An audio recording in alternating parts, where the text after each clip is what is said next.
VSV Telugu videos YouTube channel చూస్తున్న మిత్రులందరికీ నమస్తే అండి.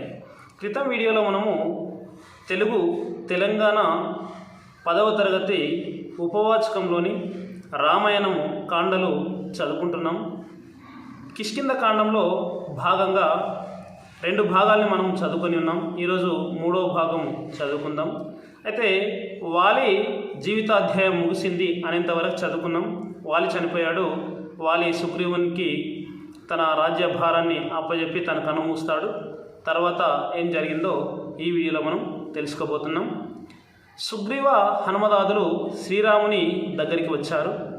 హనుమంతుడు శ్రీరామునితో సుగ్రీవుని పట్టాభిషేక విషయం ప్రస్తావించాడు. దీనికోసం కిష్కింధకు రమ్మని చెప్తాడు. తండ్రి ఆజ్ఞ మేరకు 14 సంవత్సరాల వరకు కూడా ఏ గ్రామంలో కానీ ఏ నగరంలో కానీ నేను అడుగు పెట్టను అని చెప్పి తన పితృవాక్య పరిపాలన మరోసారి గుర్తు చేస్తాడు. సుగ్రీవునికి శుభం పలికాడు. తాను ప్రసవనగిరి మీద ఉంటానన్నాడు. వర్షాకాలం పోయాక సీతాన్వేషణ ప్రయత్నం ప్రారంభించమని సుగ్రీవుని ఆదేశించాడు. సరేనన్నాడు సుగ్రీవుడు.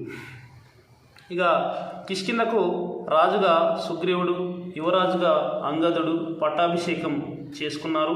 కాలం గడుస్తున్నది. ఇక శరత్కాలం వచ్చింది. సీతాన్వేషణ కార్యభారాన్ని సుగ్రీవునికి గుర్తు చేశాడు హనుమంతుడు. తదనుగుణంగా సేనలను సమీకరించమని సేనాపతి అయిన నీలుని ఆజ్ఞాపించాడు సుగ్రీవుడు. ఇది శ్రీరామునికి తెలియదు.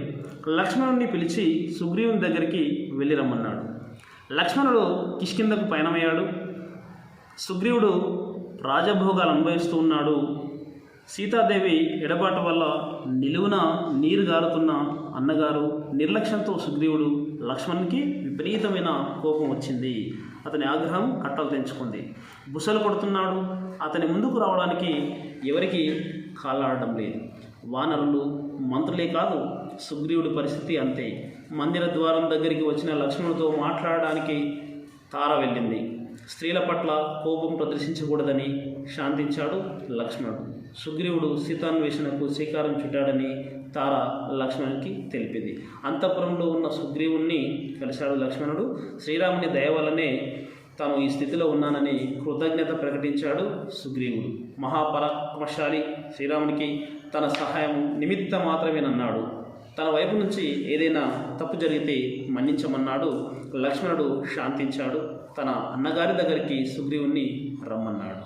సుగ్రీవుడు వివిధ ప్రాంతాల్లో గల వానరులను రావాల్సిందిగా చెప్పమని హనుమంతుణ్ణి ఆజ్ఞాపించాడు. 10 రోజుల్లోగా రాకపోతే మరణదండన తప్పదని హెచ్చరించాడు. హనుమంతుడు ఈ వార్తను అన్ని దిక్కులకు వేగంగా పంపాడు. ఫలితంగా కోట్ల మంది వానర యోధులు కిష్కింధకు చేరుకుంటున్నారు. సుగ్రీవుడి ఆజ్ఞ అటువంటిది, దానికి తిరుగులేదు. అందుకే సుగ్రీవాజ్ఞ అనేది జాతీయంగా స్థిరపడిందని ఇక్కడ మనకు తెలుస్తుంది. శ్రీరామునితో సుగ్రీవుడు సమావేశమయ్యాడు. వానరుల రాకను గురించి తెలిపాడు. సీత జాడను తెలుసుకోవడం, రావణుడి నివాసాన్ని పసిగట్టడమే ప్రధాన కర్తవ్యం అన్నాడు శ్రీరాముడు. శ్రీరాముడు సూచన మేరకు సీతాన్వేషణ కోసం వానర వీరులను నలుదిక్కులకు పంపాడు. తూర్పు దిక్కునకు వినతుని నాయకత్వంలో సేనను పంపాడు. దక్షిణ దిక్కునకు అంగదుని నాయకత్వంలో హనుమంతుడు, జాంబవంతుడు మొదలైన ప్రముఖులతో కూడిన సేనను పంపాడు. మేనమామ అయిన సుషేనుని నాయకత్వంలో పడమరకు, శతబలి నాయకత్వంలో ఉత్తర దిశకు సేనను పంపాడు. ఒక్కొక్క దిక్కుకు ఏ ఏ ప్రదేశాల గుండా వెళ్ళాలో అక్కడ ఏమేమి ఉంటాయో వివరంగా చెప్పాడు సుగ్రీవుడు. ఆ ప్రదేశాలకు సంబంధించిన అతని జ్ఞానం చూస్తే ముక్కున వేలేసుకుంటాం. 1 రోజుల్లో సమాచారం తెమ్మని సుగ్రీవాజ్ఞ. సీతాన్వేషణను సఫలం చేయగల సమర్థుడు హనుమంతుడేనని సుగ్రీవుని నమ్మకం. హనుమంతుడు అంతే విశ్వాసంతో ఉన్నాడు. శ్రీరాముని భావన కూడా అదే. అందుకే తన పేరు చెక్కబడిన ఉంగరాన్ని హనుమంతుడికి ఇచ్చాడు శ్రీరాముడు. సీత దీన్ని చూస్తే హనుమను రామదూతగా నమ్ముతుందన్నాడు. హనుమంతుడు నమస్కరించి రామముద్రికను గ్రహించాడు. శ్రీరాముని పాదాలకు ప్రణమిల్లి ప్రయాణమయ్యాడు. మిగిలిపోయిన భాగాన్ని నెక్స్ట్ వీడియోలో చూద్దాం మిత్రులారా. Thank you.